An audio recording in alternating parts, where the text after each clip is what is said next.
Your page is no longer earning money. Bago ka mag-react, click mo muna yung view, tingnan mo mabuti, at yan po yung subscription.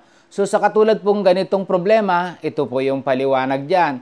Yung subscription po na yan, katulad po ako, nandito po ako sa Singapore, hindi po pwede sa kanilang government. At nangyayari din po yan sa ibang bansa, especially sa Middle East, no?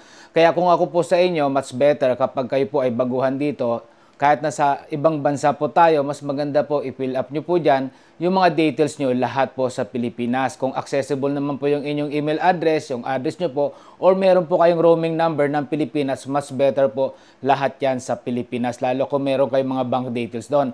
Para po hindi kayo magka-problema sa subscriptions at saka sa star po. Dito po sa Facebook, pag sinabi po nilang hindi po pwede, especially doon po sa bansa, wala na po kayo magagawa dyan. Kaya wag mo na guys ipagpilitan dahil yan po ay desisyon na po ng government kung saan ka nakatira. Magkaiba po yan sa buhay na gusto mo. Kung ayaw mo na ng bilasang tilapia na meron ka at gusto mo nga tumikim ng sariwang tilapia, po pwede yon. Nakakalusot po yon. Pero dito po sa Facebook, hindi po pwede yon.